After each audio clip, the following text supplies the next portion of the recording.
problem that we have, as Sean said, is we're killing each other. We're not taking care of each other. We're not doing the things that we need to do that creates communities where we can thrive. And that has to come to an end. And that's why we're here. We're all here tonight because we have decided within ourselves, within our households, within conversations with one another, that there is a problem, and the only way we can solve this problem is if we all come together. We are not the police. They got their jobs for a reason. They do their jobs for their reason. But we live here. We own this. When our kids are out there and they're in the streets unsupervised and our men are killing each other, we own that. We may as well have pulled that trigger because we let them go out there unprepared. We let them go out there unprepared for the world. The world ain't gonna be nice to you. Somebody's gonna step on your shoes. Somebody gonna call you ugly. Somebody gonna disrespect your mama.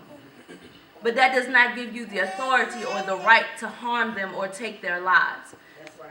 So we are here tonight because we've decided that when we go out in our community, we are going to represent this organization, but we're also representing a change, a shift in our mindset, a shift in the way we walk, a shift in the way we talk to each other, a shift in the way we deal with issues, with problems. We're going to train, we're going to get the skills we need to go out and do what we need to do, but those skills translate to real world activities. Those skills translate to us being able to stop a problem, to stop a young man or a young woman from throwing their lives away. That's why we're here. That's why we want you to be fearless.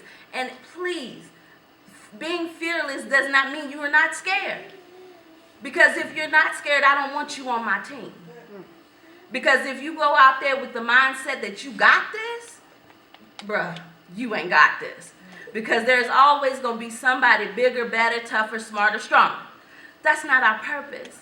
Our purpose is to go out there and show them that conflict resolution is possible.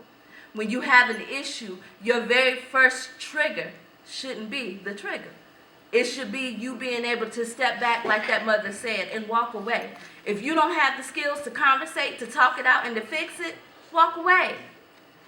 But when we talk to you and we coach you and we give you those skills, you will have the ability to stop a situation. That's where we're failing our kids. That's where we're failing each other.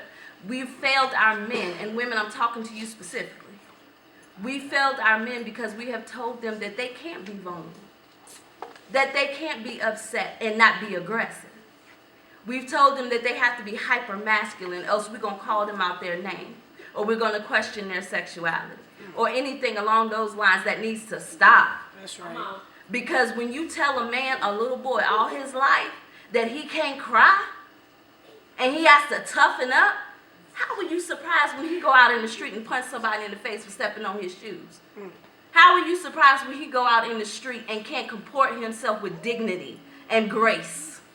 So we as women have a strong role to play in this, and we have strong ownership in this.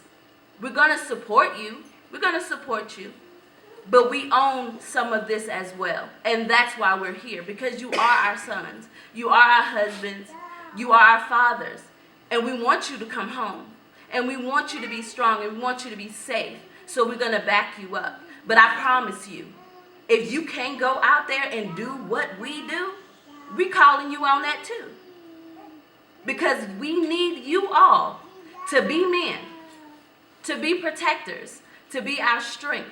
We're going to be your courage and we're going to be your wisdom. But we need you to be our strength, and we need you to reach the men that won't listen to us. We need you to talk to your homeboys. We need you to talk to these young men who aren't going to listen to us. We need you to be the face of this. We're fearless. Women have always been fearless. We have babies. All right. Okay? Like, we carry actual living beings in our bodies. We can't be scared. But we need y'all to manifest that. And that's why we're here. That's why we're calling on everybody to recognize that there's a change that needs to take place in the city.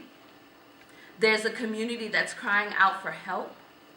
There's a little boy who does not have a father. who's not being taught the way to resolve conflicts without his fists. That's why we're here. So if you have any questions, comments, concerns, emotional outbursts about what's going on in this room tonight, you need to leave. Because there's no way we can be solid in this. This has no room for misunderstanding. This has no room for the weak of heart. This has no room for somebody who is not fully committed. Because our kids are dying. Our husbands, sons, fathers, they're dying. And I, for one, need for that to stop. We can't be mad at other people. Y'all have heard me say it before. We can't be mad at somebody that kills one of us when they're white and be real quiet when they're not. Come on. So I need for every single one of us to go at this wholeheartedly, like our lives depend on it, because they do. That's right. Because if not, we're gonna go extinct. We have a suicidal thing going on right now where we don't care whether or not we live or whether or not we die as a whole.